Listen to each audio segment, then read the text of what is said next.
Hello and welcome to Nocab Game Design. In this episode, I'm taking a look at the Chapter 3 combat operation titled Vasel Urban Warfare of the first Valkyria Chronicles game. This is what I would consider the first real level of the game, but admittedly that's entirely a personal opinion. Up till this point, the developers have placed all the units onto the map for the player, but now the player has to allocate their own resources and build a plan even before the operation begins. This spike in game complexity and introduction of new gameplay decisions is only part of the reason why I consider this to be the first real level. This level also requires management of 9 units from the beginning, 3 times more than any previous level. Things just got real complicated. But complexity is not a bad thing. In fact, complexity is what makes games compelling, challenging, and captivating. But then again, too much of a good thing is a bad thing. In this episode, I study and analyze how the developers of the Valkyria Chronicles increase the game's complexity. Welcome to the middle game.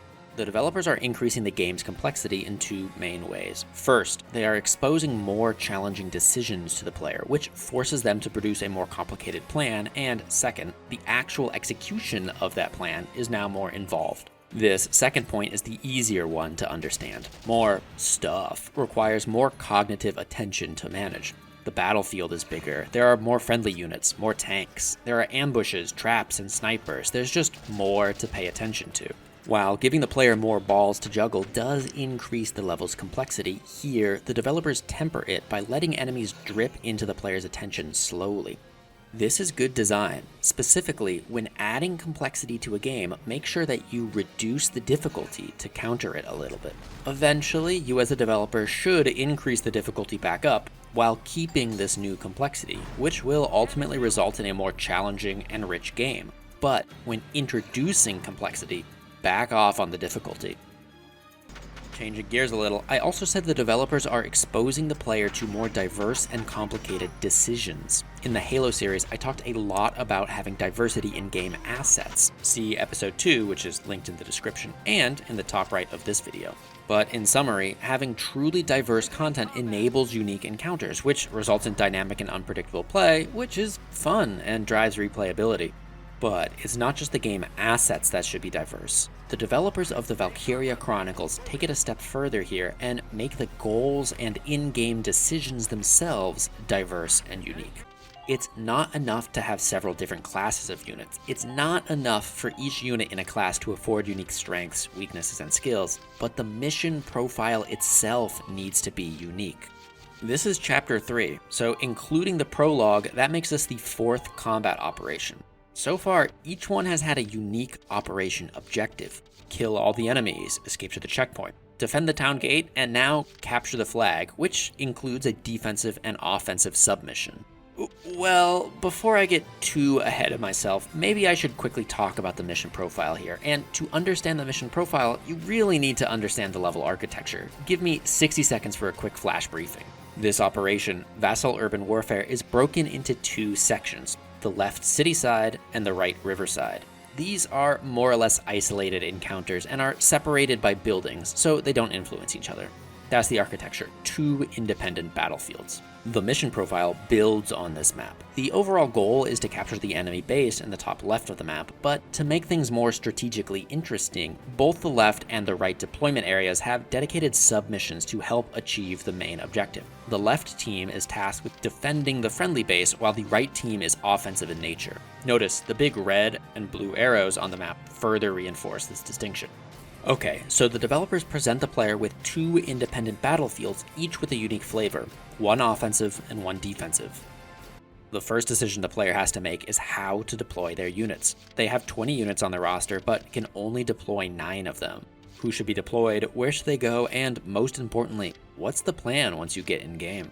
Remember, the player has never made this type of decision before. They've never even used most of the unit classes available to them. It's their first time and they'll probably make a strategic mistake. So the developers make these decisions a little easier for a new player. First, the developers give the player a little advice. They explain explicitly that the left should be defensive and the right should be offensive. They even give warnings of what kind of encounters to prepare for.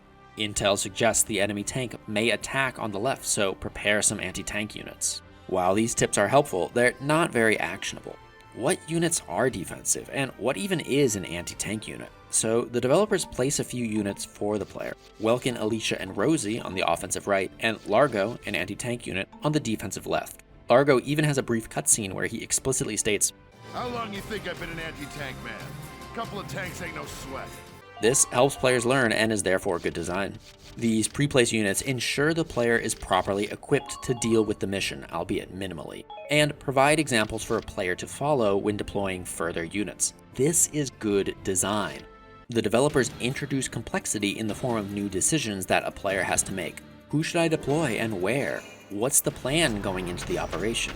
But these decisions are very clear and explicit.